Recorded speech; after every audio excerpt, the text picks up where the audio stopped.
औज़ुबिल्लाहिमिनश्शैतानिर्रजीम बिस्मिल्लाहिर्रहमानिर्रहीम। अच्छा, मैं आपको ना एक पहले स्टोरी सुनाता हूँ। एक नौजवान लड़का था, वो एक बिजनेसमैन के पास गया। उसने कहा, सर मैं आपकी तरह कामयाब बिजनेसमैन बनना चाहता हूँ, मुझे कोई टिप्स दें। उसने कहा, बेटा तू छोड़, तू बैठ, तुझे मैं ना अपनी लाइफ की स्टोरी सुनाता हूँ। कहता है, मैंने ना एक बाइक ली, उसको मैंने कोई 1.5 लाख किलोमीटर चलाया। जब वो खटारा हो गई तो उसको मैंने बेच दिया। कहता फिर मैंने मेहरान ली। कहता उसको भी मैंने कोई 2 लाख किलोमीटर चलाया, उसको मैं हिंद सिंध लेके गया। जब वो भी खटारा हुई, उसको भी मैंने बेच दिया। कहता अच्छा। कहता उसने फिर मैंने करोला ली। कहता उसको भी मैंने कभी कराची ले जाऊं, कभी मैं उसको बलूचिस्तान ले जाऊं।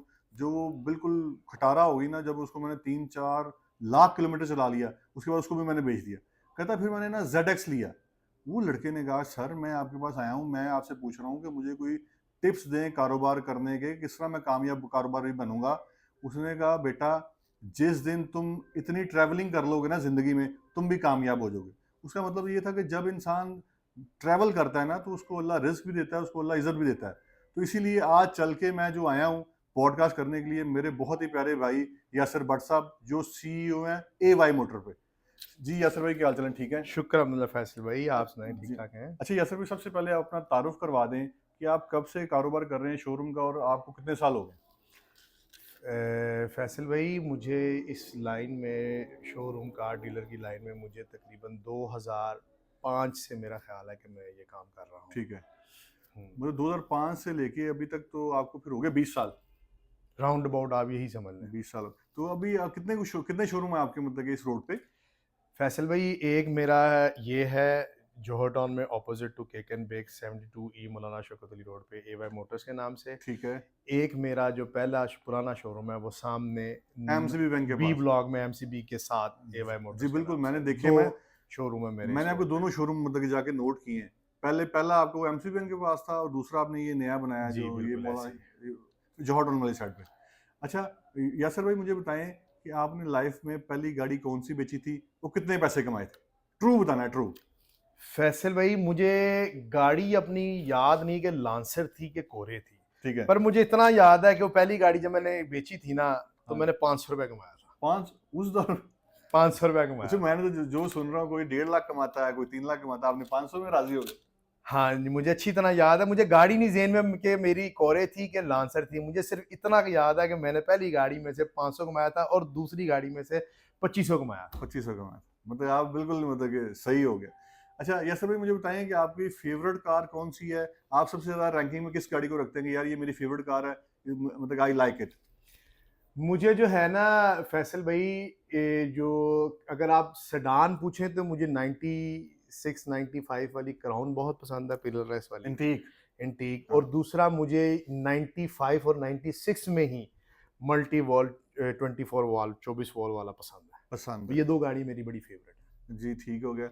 अच्छा यासर भाई, मुझे आप बताएं कि अगर आपको अल्लाह ताला लाइफ में कोई ओहदा दे दें या कोई आपको मुकाम दे दें, तो आपकी नज़र में सबसे प्रायोरिटी पे कौन सा वाला काम होगा? कि तलीम का निज़ाम आप सबसे पहले बेहतर करेंगे, आप इंसाफ का निज़ाम सबसे पहले बेहतर करेंगे, कि आप हेल्थ का निज़ाम सबसे पहले बेहतर करेंगे? आपकी नज़र में फर्स्ट प्रायोरिटी पे कौन सा काम आता है?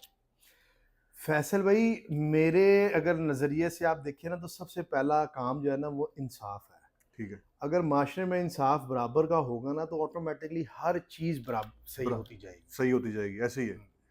अच्छा, यासिर भाई मुझे बताएं कि आप कोई अपनी लाइफ की ऐसी स्टोरी सुना दें, कोई वाकया सुना दें जिसको सुनने वालों को फ़ायदा हो सके कि यार ये चीज़ मतलब अगर इससे बचेंगे तो हमारा मतलब कोई नुकसान नहीं होगा। कोई लाइफ की कोई स्टोरी ऐसी सुना दें हमें।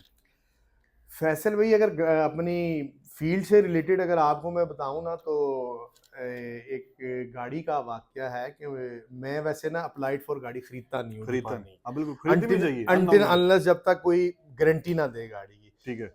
तो बस एक अप्लाइड फॉर गाड़ी ले बैठे थे, तो उसने थोड़ा सा हमें सताया। बस वो गाड़ी पीछे से चोरी की निकल आई कुछ 3 महीने बाद। ठीक है। ठीक है, तो उसमें को थोड़ा हमें लॉस हुआ था। कोशिश मतलब तो मैंने बड़ी की थी अपने आप को सिक्योर बचाने की, करने की, हाँ। पर बस नहीं कर सके। मतलब आपका मशवरा क्या, अप्लाइड फॉर गाड़ी हम बंदे से नहीं लेनी चाहिए, आपका ये मशवरा है? हाँ जी, मैं अगर वैसे अगर मैं अपना नज़रिया देखूं तो मेरी तो कोशिश ये है कि अगर आप लोकल गाड़ी अप्लाइड फॉर लें, तो जो बेच रहा है उसके नाम की इनवाइसें होनी बहुत ज़रूरी हैं। बहुत जरूरी है।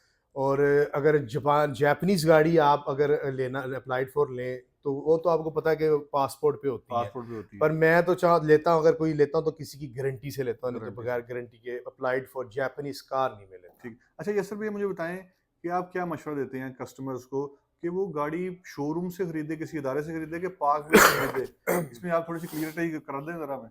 फैसल भाई, मैं तो अक्सर जब कस्टमर भी हमारे पास आते हैं ना, तो उनको यही सजेस्ट करता हूँ कि देखिए, पार्क व्हील पे भी हमारे जैसे ही भाई बैठे हुए 95-96% जो है एड्स ना, हमारे वो ही लगे एड्स हैं, हमारे ही लगे हर हैं। गाड़ी का लगा हुआ है। हर गाड़ी का ही लगा ठीक हुआ हो है। गया। मैं तो अपने जितने भी कस्टमर आते हैं हमेशा सजेस्ट यही करता हूँ कि अगर आप किसी इदारे से लें ना गाड़ी, आपको पता है कि मैं इस जगह से, इस इदारे से गाड़ी ले रहा हूँ, ले रहा हूँ। तो ये हर चीज़ के ज़िम्मेदार हैं, ये इसके डॉक्यूमेंटेशन के ज़िम्मेदार हैं, ये मुझे बायोमेट्रिक लेके देने के देने की ज़िम्मेदार हैं। जिम्मेदार है। उसमें देर सवेर हो सकती है बायोमेट्रिक में, पर ये है कि जिम्मेदारी ये ज़िम्मेदार हैं। जिम्मेदार। कल को मैं अगर अपनी आके पेमेंट का या गाड़ी का क्लेम किसी को कर सकता हूँ, तो वो इदारा है कि मैं आके इसको क्लेम कर सकता हूँ कि जी आप मुझे बायोमेट्रिक नहीं दे सके, आपके डॉक्यूमेंट्स में इस डेट से पहले ये प्रॉब्लम थी, या कुछ आपकी गाड़ी में इस डेट से पहले जब मैंने खरीदी ये प्रॉब्लम थी, क्लेम कर सकता हूँ। हाँ जी। आप किसी से पार्क व्हील पे ऐड पे घर से गाड़ी ले लें, खुदा न खास्ता, अल्लाह ना करे, अल्लाह कोई सब प्रॉब्लम सबको आए। अपने हिफ्ज़ मान में रखे, कोई प्रॉब्लम आ जाए तो आप जब वापस जाएं तो पता चले वो रेंट पे घर था, रेंट पे करता चला होता गया। है और ऐसा। हुआ है फैसल भाई, हमारे अमूमन कई जानने वालों से हाँ, हुआ। अमूमन 2 नंबर गाड़ियां पार्क व्हील पे इसी तरह घरों में बेचते हैं। वो जाके बाद में बंदा जाता कहता वो तो किराया था तो वो चले गए। बंदा ऐसे ही है। लोग क्या करते हैं यासर भाई कि अपना 40-50 हज़ार कमीशन की लालच में ना हाँ अपना जी, 40-50 लाख रुपए दांव पे लगा लेते हैं। ऐसे ही है, सारे लोग यही करते हैं। सारे लोग ये करते ये हैं। मैं आपको अभी कल की स्टोरी सुना रहा हूँ, मेरे जानने वाले ने सिटी ली, मुझे जब ली तो उसने मुझे कहा यासिर भाई मैंने पार्कव्हील से ले ली, बहरिया से, डॉक्टर की सिटी बड़ी अच्छी, उसने पार्कव्हील रेटिंग कराई हुई है। अच्छा, उसने अच्छा। रेटिंग नहीं देखी, अच्छा। साल उसने चलाई, तो परसों मेरे पास बेचने आया था, जब मैंने गाड़ी देखी तो फ्रंट से हिट थी, सीलें सारी खराब, दरवाजे की सीलें कोई नहीं, सारा कुछ। तो मुझे कहता है यासिर भाई वो अब आप मुझे कहेंगे मैं बड़ी शर्मिंदगी से ले आया हूँ, हाँ पर यार अब इसको भेज भेज देना। जी बहुत शुक्रिया यासर भाई, आपने टाइम दिया, आपके प्यार का बहुत शुक्रिया। Thank you very much. जज़ाकल्लाह फैसल भाई, ओके। अल्लाह आपको खुश रखे और इसी तरह आपको जो है वो आबाद रखे, ठीक आमीन है, आमीन हंसता मुस्कुराता रखे। आमीन। Thank you very much. Okay.